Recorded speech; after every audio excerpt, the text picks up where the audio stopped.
Oke, ini adalah contoh template ya untuk artikel ilmiah. Jadi rata-rata untuk artikel ilmiah itu bentuknya kayak gini. Jadi biasanya dia dimulai dengan judul, terus ada nama penulisnya siapa, instansinya di mana, kontak, kemudian dibuka dengan abstrak ya. Ini abstrak apaan lagi gitu kan.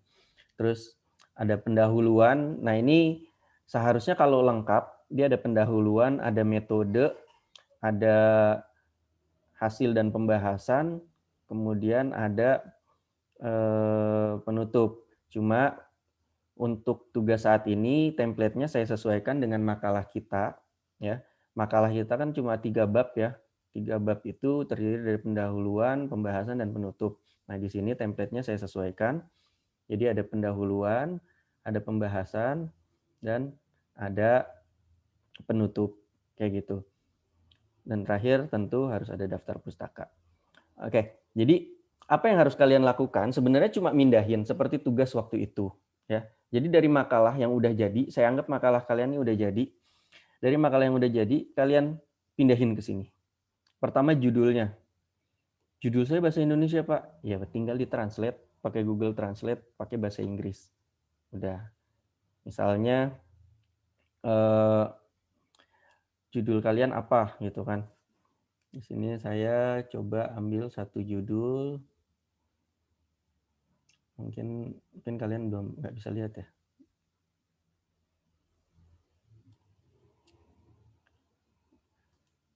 Oke.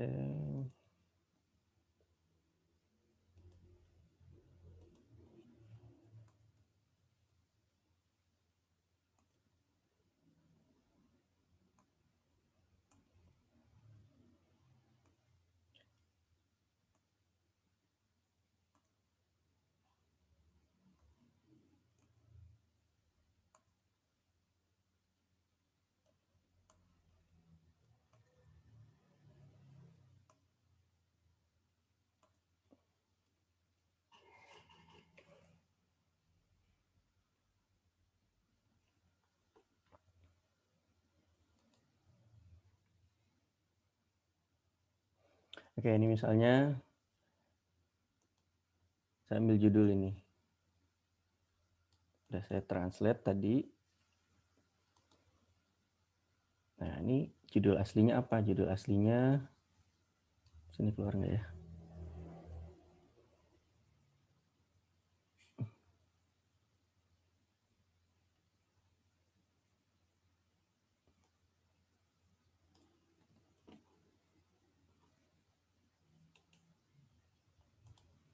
Nah, jadi ini judul aslinya.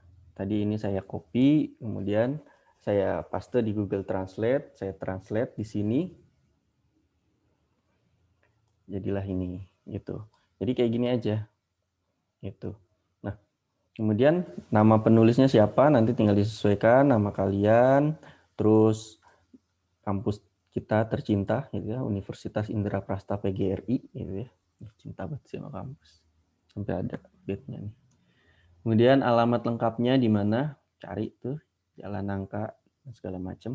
Kemudian email penulis, ya email kamu apa? Kenapa harus ada email penulis? Karena kalau ada yang nanti siapa tahu ya tertarik dengan apa namanya penelitian kamu dan dia pengen kamu jadi pembicara, nanti kan kamu tinggal dihubungi dari email itu gitu. Mungkin gitu ya.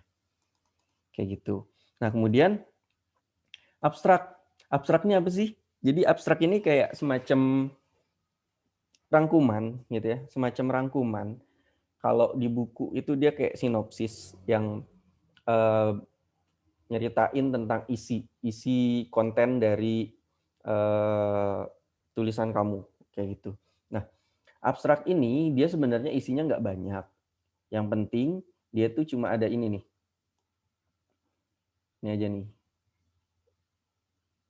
Jadi tujuan, metode, populasi dan sampel atau objek penelitiannya yang kamu teliti itu apa gitu ya. Kemudian instrumen penelitian nih maksudnya adalah kamu nelitinya tuh kayak gimana gitu loh. Pakai apa gitu. Sama hasilnya yang kamu dapat apa kayak gitu. Nah, seandainya kemarin kan kita cuma bikin makalah ya. Kita cuma bikin makalah yang ngambil sumbernya itu ya ngambil dari Google dari artikel-artikel gitu kan. Nah, itu namanya kajian sebenarnya. Jadi kajian itu mengkaji dari tulisan yang udah ada penelitian sebelumnya. Nah,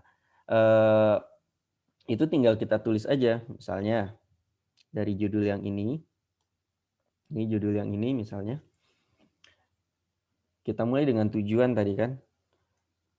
Penelitian ini bertujuan untuk apa nih judul kamu? Misalnya judul kamu ini. Gitu ya.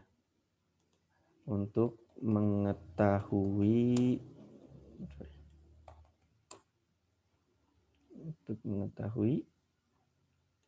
tinggal judul kamu apa. Oke.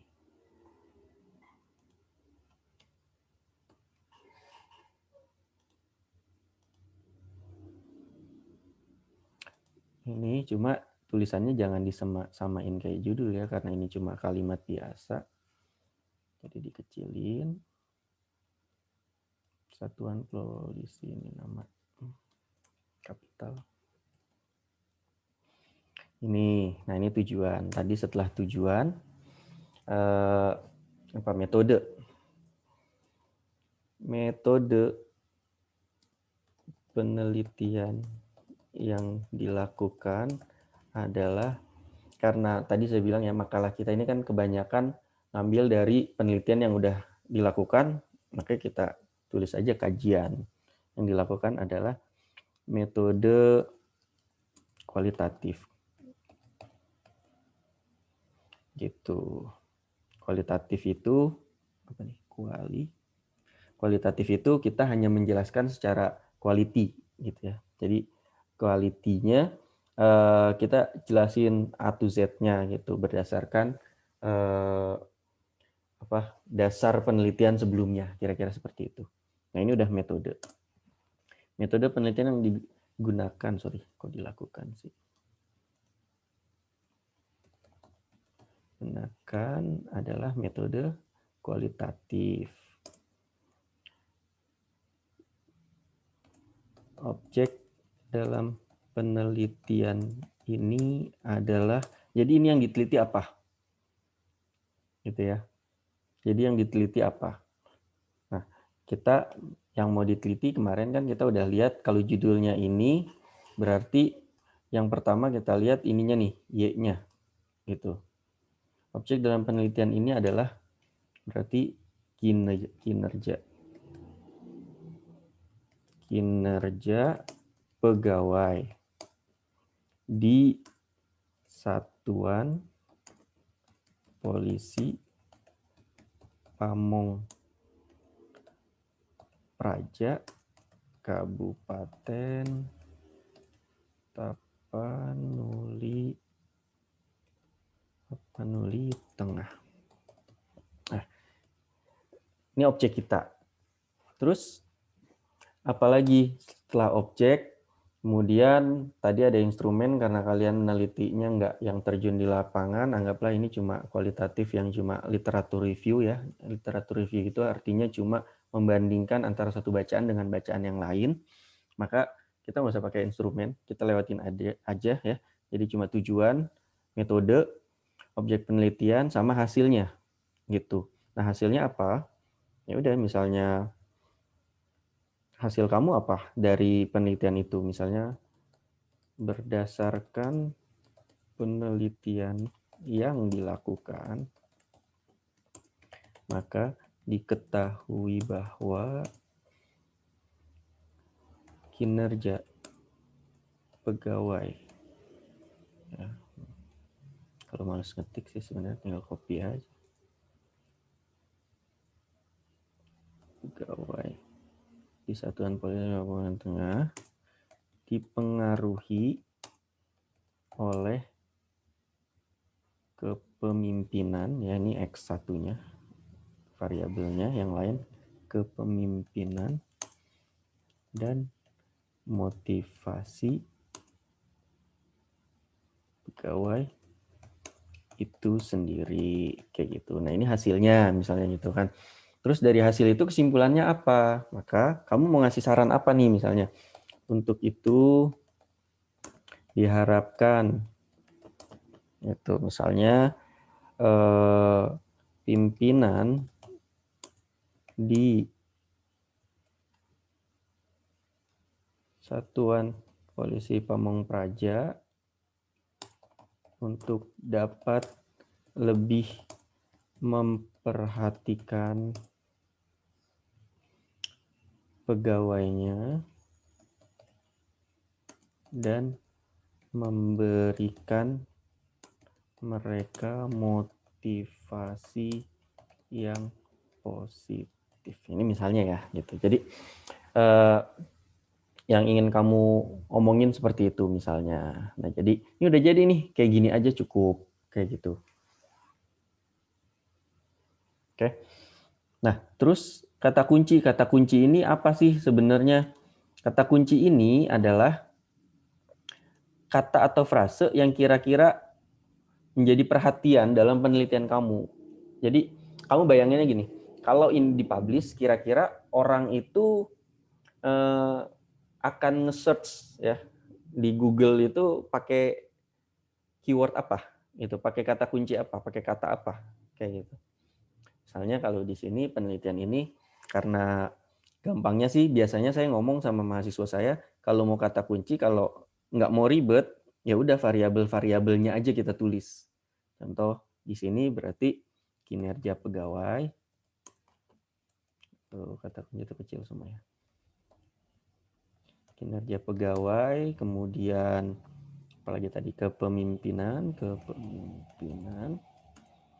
sama apalagi motivasi pegawai lah ya. Apa gitu. Nah, udah. Jadi cukup ini karena kata kunci minimal sih 3 gitu ya. Jadi kalau mau ditambahin lagi misalnya yang cuma X dan Y doang gitu ya, cuma ada kinerja pegawai dan kepemimpinan, mau ditambahin lagi satu lagi apa? Ya objeknya aja misalnya kayak Satuan Polisi Pamong Praja misalnya Satpol PP misalnya gitu ya. Nah, jadi ini adalah kata-kata yang mungkin akan jadi query atau masukan ketika orang lain mau ngelihat penelitian yang sejenis penelitian kamu ini. Nah, ini kan bahasa Indonesia. Ya udah kayak tadi judul aja. Ini di copy, kemudian kita coba translate di Google. Translate di Google. Udah dapat di Google. Tinggal kita paste ke sini, dipaste gitu. Jadi terus apa namanya? Kata kuncinya ya. Juga kita Inggrisin juga. Kayak gitu. Ini kita Inggrisin. Kalau udah kita paste di sini. Jadi deh untuk abstrak ya, baik dalam bahasa Indonesia maupun bahasa Inggris. Jadi kira-kira segampang itu gitu loh. Jadi jangan bingung ini apa lagi ditulisnya gitu loh. Jadi ya apa ya? Kalau saya sih ngajarin tuh lebih kayak kamu harus bisa ngakalin gitu loh. Yang penting dasarnya tahu, pondasinya tahu. Kayak ini abstrak, pondasinya itu adalah tujuan, metode apa yang kita teliti ya, populasi dan sampel bahasa kerennya atau objek penelitiannya, kemudian hasil dan kesimpulan. Yang penting itu aja gitu. 5 poin itu ada, ya udah tinggal kita kasih satu kalimat juga cukup gitu. Karena yang namanya abstrak juga nggak harus banyak-banyak gitu. Dan apalagi ini cuma latihan doang gitu, seenggak-enggaknya membiasakan diri dulu kayak gitu. Jadi jangan yang perfect amat kayak gitu. Yang penting secara fundamental ya, poin-poin yang tadi diminta itu ada. Yang penting catatannya itu. Nah, berikutnya kita masuk ke pendahuluan. Pendahuluan ini kayak gimana gitu. Nah, ini template ini sebenarnya tinggal kalian paste doang. Bentuknya kan ini kayak gini, look-nya tuh kayak gini. Kelihatannya kayak gini. Jadi apa aturan-aturannya bisa kalian baca sendiri di sini ada. Intinya adalah di bagian pendahuluan ini memuat alasan dilakukannya penelitian. Jadi maksudnya adalah kayak kemarin kita udah buat kerangka ya di awal-awal pertemuan ke berapa tuh? Kedua atau ketiga ya. Ya intinya itulah di awal-awal dulu kita udah buat kerangka. Nah, itu kan kerangka itu pasti nanti kita kembangkan.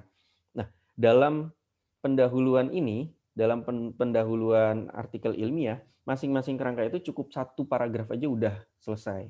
Kayak gitu. Jadi nggak usah banyak-banyak sebenarnya. Jadi fenomenologis gitu loh.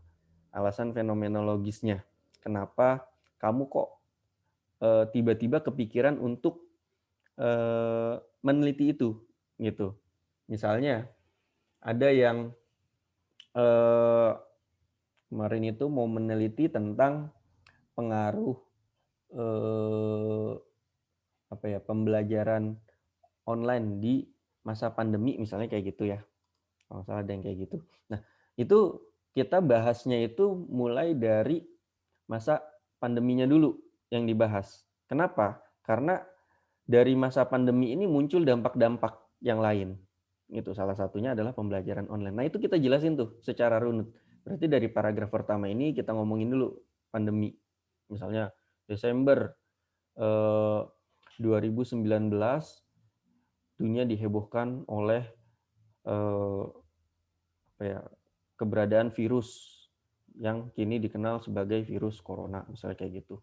Virus corona ini menjangkiti hampir ke seluruh wilayah Indonesia. Pokoknya dijelasin lah itu ya kenapa dia jadi heboh. Nah, masuk ke paragraf keduanya, baru dampaknya gitu. Jadi kayak virus COVID yang menyebar ini mengakibatkan kegiatan manusia harus dibatasi. Mereka harus melakukan kegiatan secara berjarak gitu ya. Salah satu yang terkena dampaknya adalah dunia pendidikan, misalnya seperti itu. Nah, ini dijelasin deh tuh dunia pendidikannya kenapa kena dampaknya. Yang tadinya harus offline ketemu sama guru dan muridnya, sekarang harus harus online karena dengan online ini ada jarak gitu. Jadi tidak menimbulkan kerumunan misalnya seperti itu.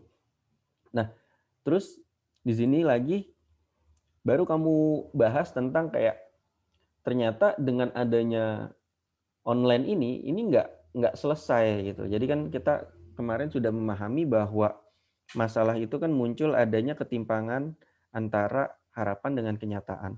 Nah, harapannya itu kan tadi ya dengan adanya pendidikan online diharapkan virus ini nggak mudah menyebar. Tapi ternyata ada masalah lain gitu kan.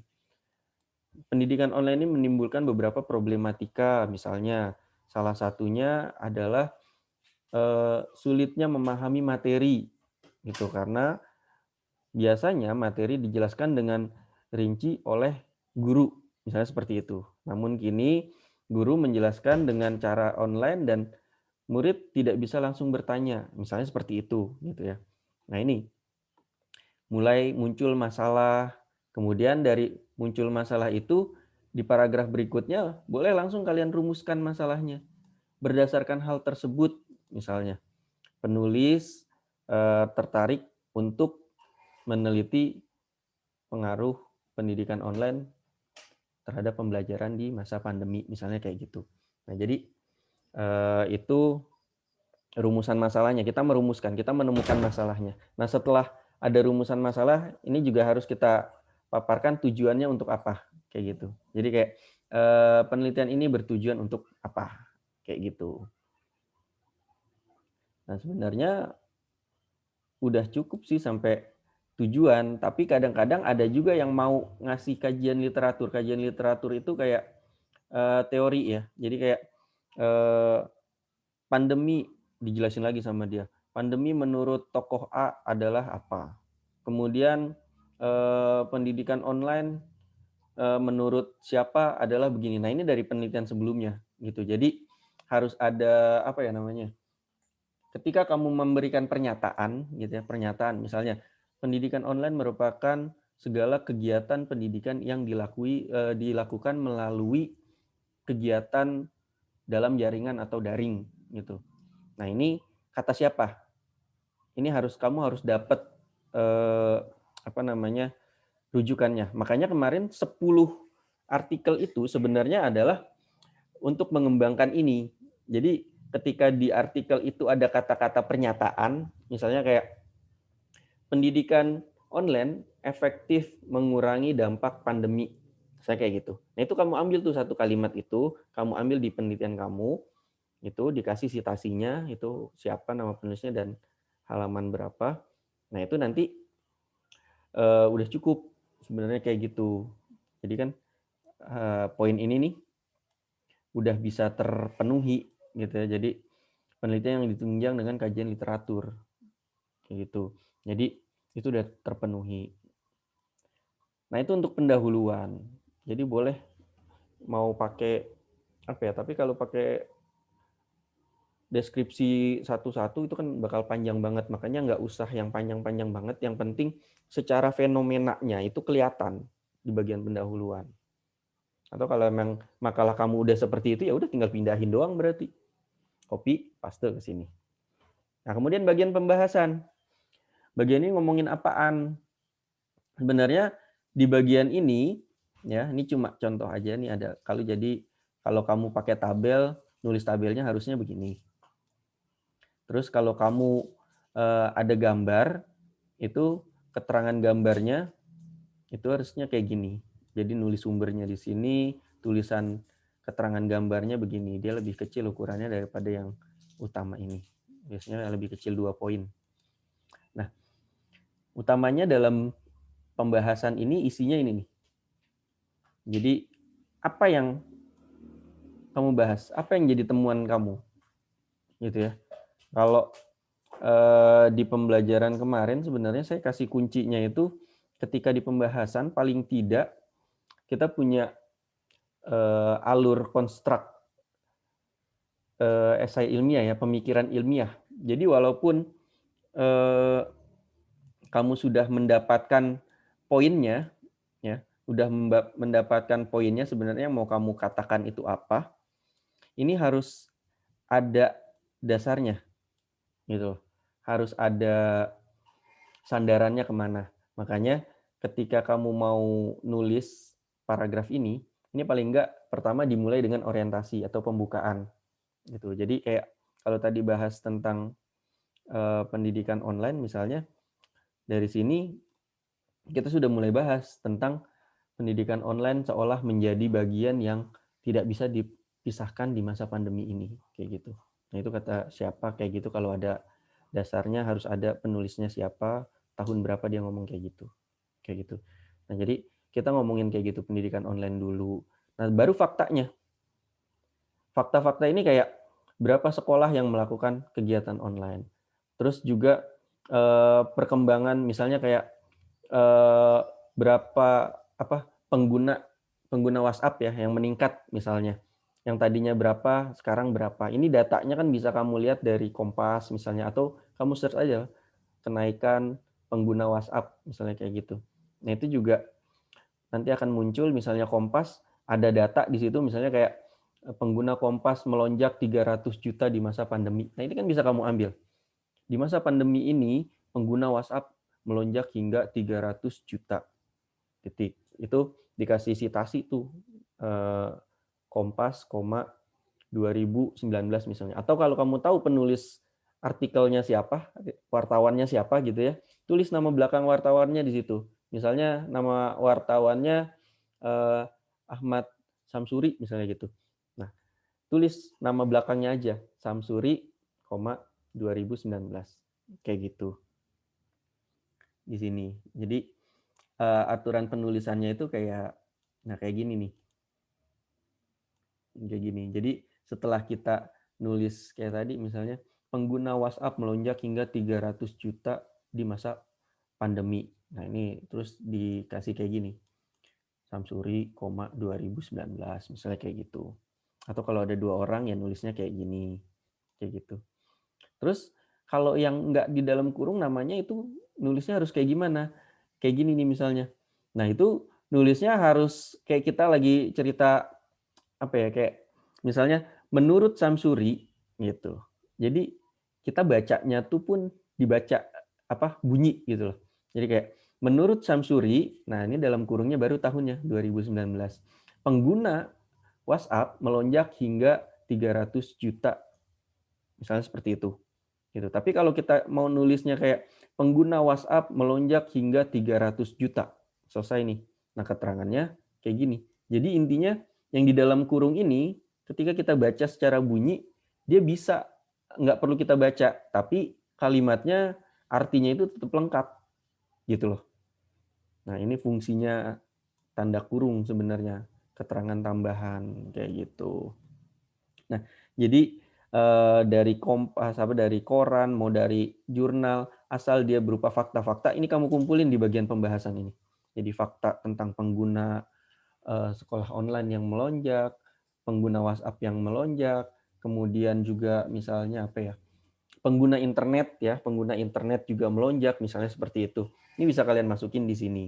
Nah terus itu kan tadi pembukaan 1 paragraf, kemudian fakta-fakta 3 paragraf gitu ya. Fakta tadi sekolah online melonjak, pengguna WhatsApp melonjak, pengguna internet melonjak. Nah ini kan fakta-fakta nih, tinggal kalian kembangkan aja jadi 1 paragraf masing-masing. Nah yang terakhir ini adalah kesimpulan kalian, kira-kira temuan kalian tuh apa? Kayak misalnya berdasarkan bahasan-bahasan di atas, kita dapat melihat bahwa pandemi ini memang memaksa kita untuk hijrah dari yang tadinya offline ke online, kayak gitu. Maka pendidikan online tidak bisa dipungkiri, misalnya seperti itu. Meski kita merasa tidak nyaman dengan pendidikan online, namun mau tidak mau kegiatan pendidikan melalui daring ini harus tetap dijalankan. Bisa seperti itu. Gitu. Jadi bagian ini adalah bagian konklusinya, bagian kesimpulannya. Nah, jadi intinya kamu mau ngomong apa ini di paragraf terakhir bagian pembahasan. Nah, kalau makalah kamu sudah seperti itu, bagus. Berarti tinggal dipindahin doang. Kayak gitu ya. Jadi kira-kira seperti itu. Nanti kalau udah selesai, bagian penutup. Nah, bagian penutup ini apa? Tadi kan kita udah dapat konklusi di sini. Kok di sini ada penutup lagi? Yang katanya penutup ini adalah simpulan dari hasil penelitian yang dilakukan. Padahal tadi di akhir-akhir kita udah menyimpulkan gitu kan. Tapi yang perlu diingat adalah dalam penutup ini perlu ada keselarasan antara rumusan masalah dan tujuan penelitian yang tadi sudah kita paparkan di pendahuluan. Nah, ini harus nyambung. Gitu. Jadi ketika tadi kita sebutkan bahwa penelitian ini bertujuan untuk misalnya membahas pengaruh pendidikan online terhadap pembelajaran di masa pandemi, misalnya kayak gitu. Nah, ini di sini harus muncul itu korelasinya, keterikatannya gitu. Maka harus dibahas kayak gitu. Bisa dibuka dengan kayak kalimat berdasarkan penelitian yang dilakukan, maka dapat kita simpulkan bahwa gitu ya, pendidikan online sangat berpengaruh bagi pembelajaran di era pandemi kayak gitu. Budaya pendidikan yang semula menggunakan fasilitas secara offline kini harus berpindah menjadi pembelajaran berbasis online, misalnya seperti itu. Nah, jadi di sini tuh benar-benar harus ada keterikatan antara rumusan masalah yang kamu sampaikan di pendahuluan dengan tujuan penelitian yang juga ada di pendahuluannya, harus nyambung kayak gitu. Jadi dirangkai, kemudian muncullah saran. Sarannya apa gitu ya. Misalnya kayak berdasarkan penelitian yang telah dilakukan, maka penulis menyarankan agar gitu. Kamu mau ngasih sarannya ke siapa nih? Misalnya ke pihak sekolah, agar pihak sekolah bisa memperkuat manajemen pendidikan online mereka misalnya. Dan bagi masyarakat umum agar mampu terbiasa dengan kegiatan pendidikan secara online ini, misalnya seperti itu. Nah, jadi sarannya tuh harus jelas kepada siapa dan apa sarannya, kayak gitu. Ya, jadi ini bagian penutup itu isinya saran dan isinya simpulan dan saran. Nah, terakhir tinggal daftar pustakanya. Kalau kemarin yang udah ada 10 ada 10 artikel, ya 10 artikel itu, ini kamu tulis di sini. Jadi nanti munculnya daftar pustaka itu ya yang ini doang nih, yang ini doang nih. Yang ini nih ke bawah nih. Ini kan cuma penjelasan doang kan. Gitu. Nah, jadi apa namanya? Nanti munculnya cuma ini aja. Nah, terus gimana cara kita nulis daftar pustaka? Nah, ini sebenarnya kemarin kenapa kita belajar tentang menulis aplikasi pengolah kutipan. Jadi aplikasi pengolah kutipan kan ada di sini nih sebenarnya. Ini mana ya?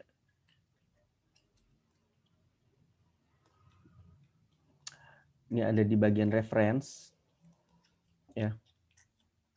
Jadi kalau kita klik reference, nanti dia akan muncul pilihannya.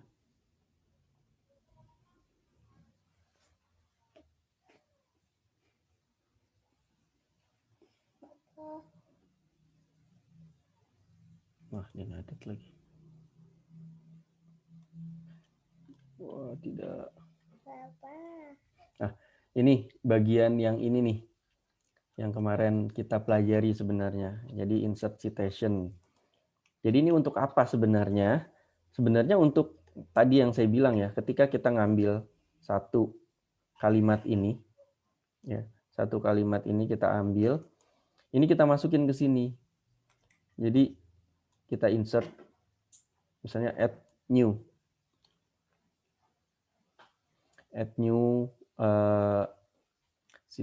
citation gitu. Nah, kemarin karena kebanyakan adalah jurnal, ini yang kita klik jurnal, ya, jurnal artikel.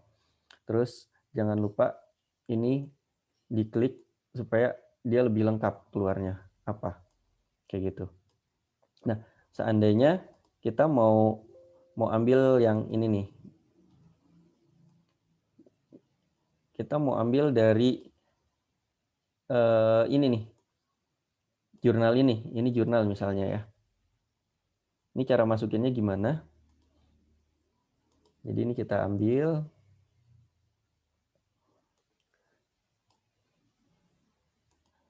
Nama autornya siapa? Nama autornya ditulis aja kayak biasa.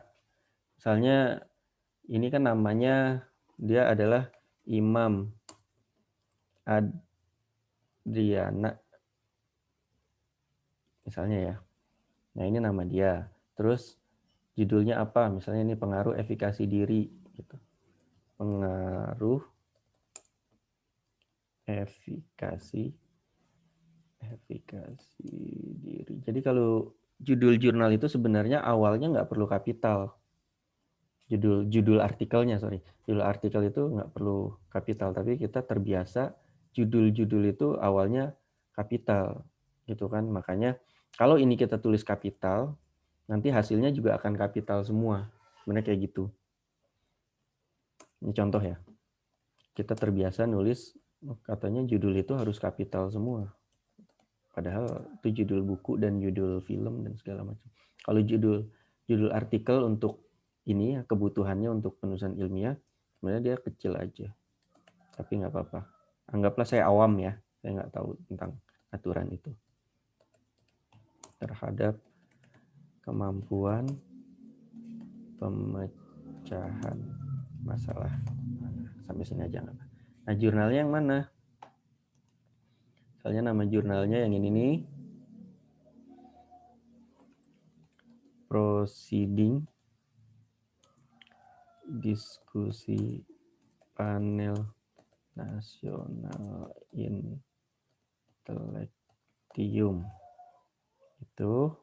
Terus tahunnya tahun berapa? Misalnya sini nih tahun 2016. Jadi usahakan yang diisi itu yang ada bintang-bintangnya aja, nggak apa-apa. Terus halamannya halaman berapa dia? 539 sampai 548. Nah, jadi halaman ini yang file kemarin kalian download itu biasanya ada halamannya. Nah, itu ditulis semua. halaman pertamanya berapa sampai halaman terakhirnya berapa, itu ditulis kayak gitu. Kemudian ada data tambahan lagi sebenarnya yang harus kalian isi, dia volumenya volume berapa. Jadi kalau ada volumenya ditulis, kalau nggak ada ya nggak usah. Jadi ini volume itu biasanya kayak gini nih. Misalnya dia volume 2, issue itu kalau di Indonesia kan nomor ya, nomor 1 gitu. Misalnya volume 2 nomor 1 gitu. Kalau bahasa Inggris volume 2 issue 1 misalnya kayak gitu. Nah, ini udah nih untuk satu apa namanya? Satu rujukan, satu artikel. Kita tulis kayak gini. Nah, ini nanti kamu isi semua sampai 10 kayak gini. Isi semua kayak gini. Nah, ini nanti hasilnya bakal kayak gini. Isinya. Tapi ini kita hapus dulu deh ya. Jadi pura-puranya tadi ada di sini. Misalnya di sini ya.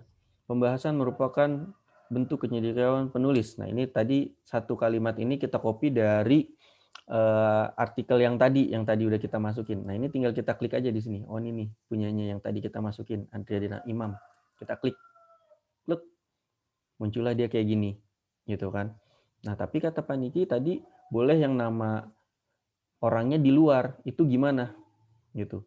Nah, kalau nama orangnya di luar berarti biasanya dia ada posisinya ada di depan menurut Adriana gitu kan. Kita tulis begini, menurut Adriana, kita pakai ini karena dia kutipan langsung, kita kasih tanda petik dan kapital kayak gitu. Nah, harusnya kan ini nggak ada tanda kurung, sedangkan kalau pakai aplikasi ini nggak bisa diapa-apain, nggak bisa dihapus. Kita mau hapus nggak bisa.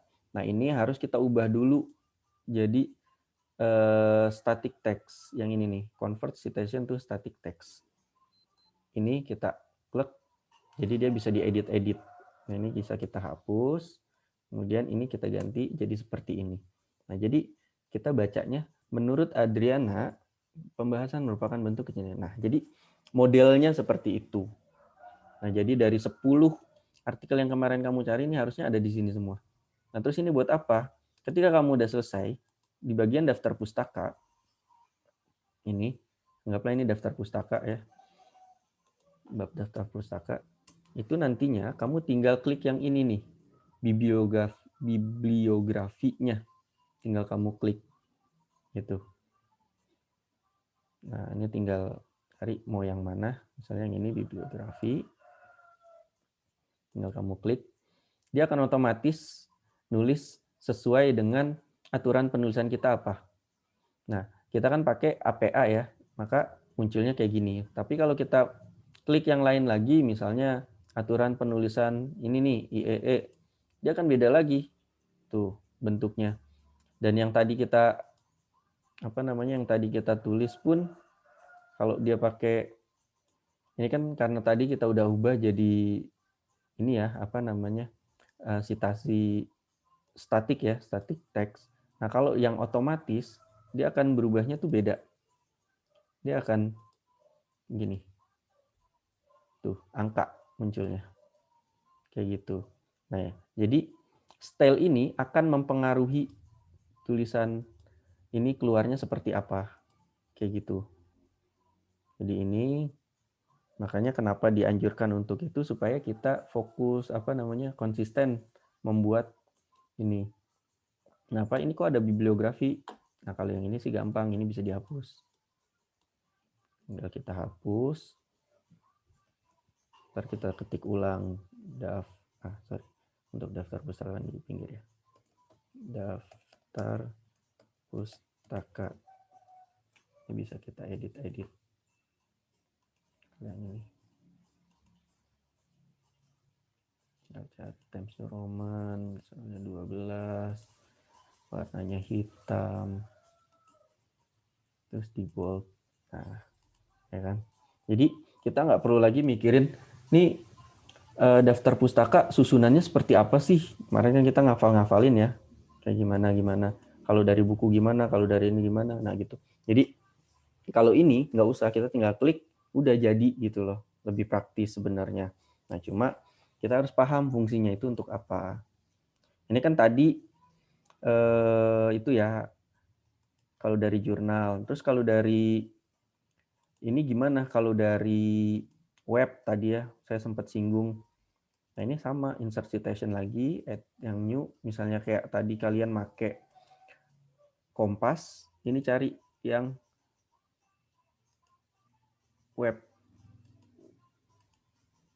website. Gitu. Sama aja.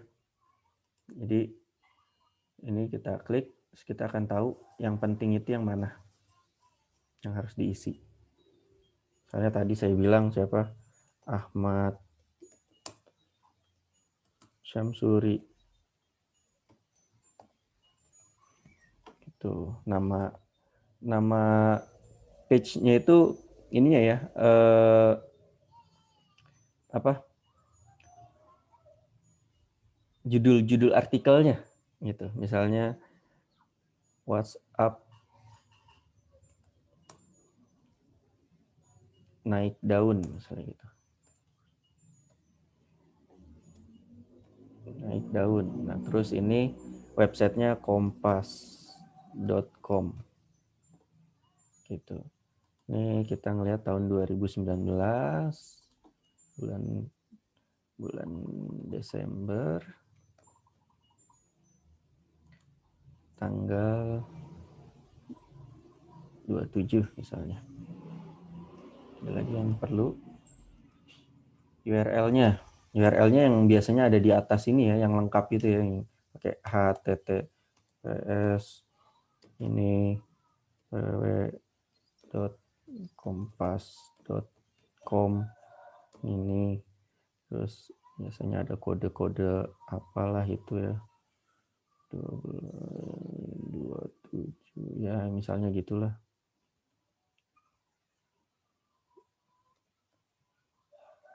Terus nama filenya.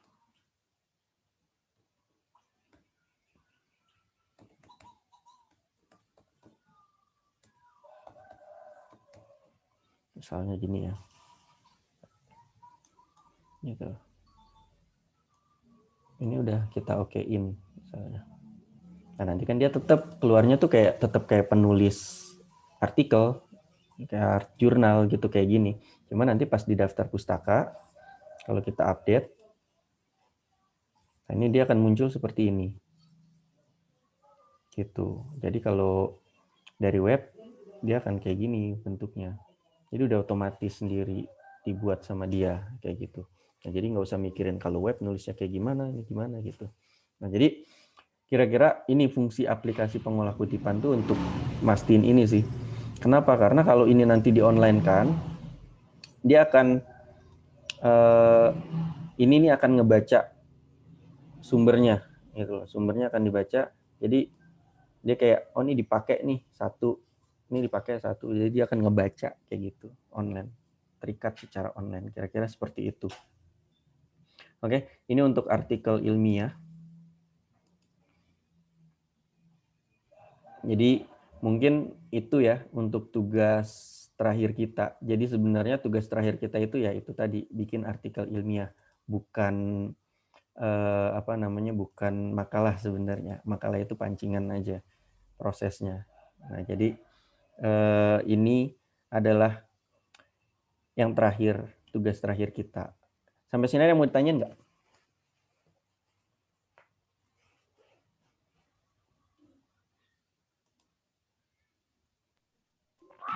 Pak, izin bertanya, Pak. Untuk isi pembahasannya berarti kita berupa narasi gitu ya, Pak? Kan kita nggak pakai perhitungan gitu ya, Pak? Karena kan katanya tadi kualitatif ya, Pak? Iya, narasinya aja. Jadi deskripsi-deskripsinya aja, pengembangan paragraf aja. Jadi paragraf-paragraf cuma 5 paragraf juga nggak apa-apa. Tapi itu menurut perkembangan dikembangkan dari kita sendiri gitu ya, Pak? Bukan dari bukan dari teori-teori gitu.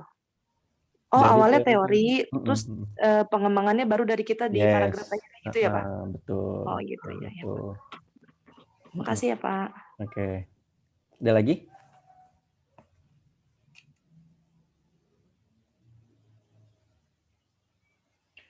Ya, nanti kalau udah jadi, ya, kalau udah jadi, di situ kan kalian juga harus di link itu ya. Jadi link pengumpulan itu ada nanti yang dikumpulkan ada 3. Jadi yang pertama adalah bukti hasil cek plagiasi, kemudian makalah ilmiah yang kalian buat dari awal kemarin, 1 semester, dan yang terakhir ini tadi artikel ilmiah. Jadi 3 itu dikumpulkan. Nah, setelah selesai tadi, ya kita cek artikelnya, kita cek melalui aplikasi Plagiarism Checker. Boleh yang gratisan, boleh yang berbayar. Untuk yang gratisan panduannya sudah saya taruh di LMS tuh, jadi ada panduan pengecekan plagiasi itu bisa di situ. Atau kalau punya pengecekan plagiasi yang lain, ya boleh pakai pengecekan plagiasi yang lain. Harapan saya sih kalau bisa, ketika dicek masih ada berapa persen plagiasi, itu kayak diakalin dulu supaya nggak kena plagiasi gitu loh. Jadi jangan sampai yang dikumpulkan itu kebanyakan plagiasinya. Itu. Jadi semakin banyak plagiasinya itu akan semakin mengurangi nilai kalian. Kayak gitu ya. Jadi sebisa mungkin 0% plagiasi. Tapi kalau nggak bisa ya nggak apa-apa. Beberapa. Yang penting biasanya sistem plagiasi itu kan ngecek dia dari ini kalimat yang kalian pakai sama persis dengan yang muncul di web mana gitu kan. Nah kalau ternyata itu terdeteksi plagiat tapi kalian sudah pakai sumber citasinya gitu ya, sumber pengambilan kutipannya, itu nggak apa-apa. Yang penting kayak gitu. Oke, ada lagi yang mau ditanyakan? Pak, harus 0%, Pak. Misalnya Ya, kayak pendahuluan gitu. iya, baiknya iya. Hmm. Gitu. Tapi kalau nggak bisa ya nggak apa-apa. Misalnya 23% ya nggak apa-apa. Tapi yang tampilan plagiasinya misalkan yang itu nanti ditampilin juga ya Pak, dikirim itu tugasnya juga ya? Jadi kan biasanya aplikasi pengecekan plagiasi itu kita bisa download tuh PDF-nya. Iya. Nah itu di-download PDF-nya, itu dikirim. Atau kalau nggak bisa di-download PDF kan biasanya dia ada kayak berapa persennya. Nah itu boleh di-screenshot itu. Kamu screenshot, kemudian convert ke PDF, kirim. Kayak gitu. Ya baik Pak. Makasih ya Pak. Oke. Oh iya Pak, apa?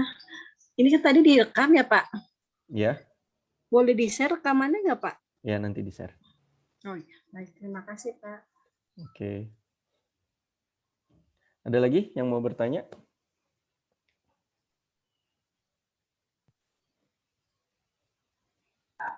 Pak, mau tanya, paling lambat pengumpulannya kapan, Pak? Paling lambat setelah UAS. Jadi intinya sih biasanya paling lambat itu ya ketika saya input nilai. Itu jadi kalau saya udah input nilai udah nggak bisa tuh kirim tugasnya. Jadi ya 2 hari setelah jadwal UAS lah biasanya. Gitu ya. Jangan sampai nggak ngumpulin loh.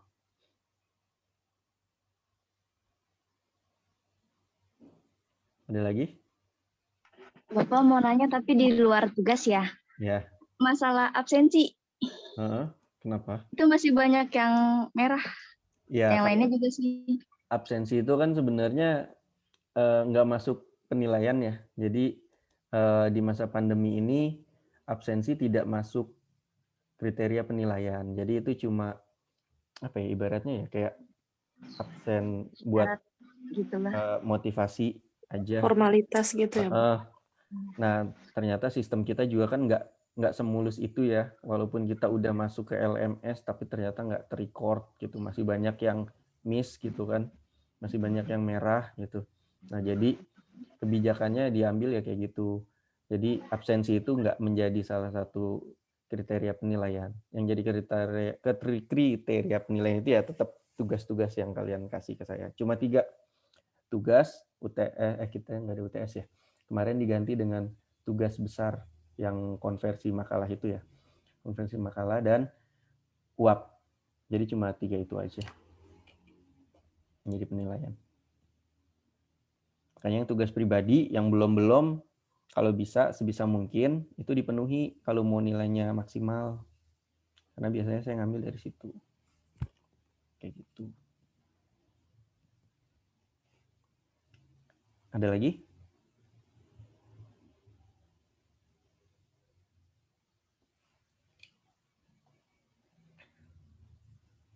Oke, kalau nggak ada, terakhir yang berkenan dinyalakan kameranya. Saya mau screenshot nih buat laporan. Biar saya kenal juga. Banyak. Udah berkali-kali ketemu tapi nggak pernah kelihatan. Ayu yang mana Ayu? Sama Ayu aja saya nggak kenal. Pak, maaf saya lagi masker.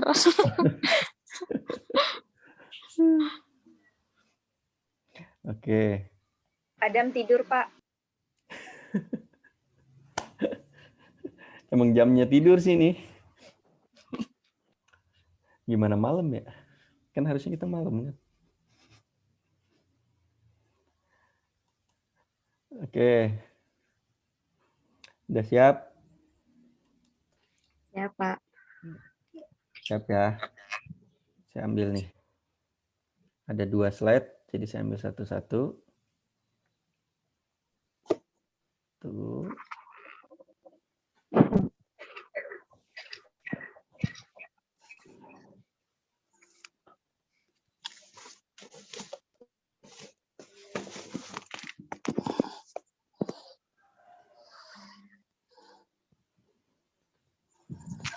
Oke, yang kedua, langsung saya share ke grup. Yang kedua ya.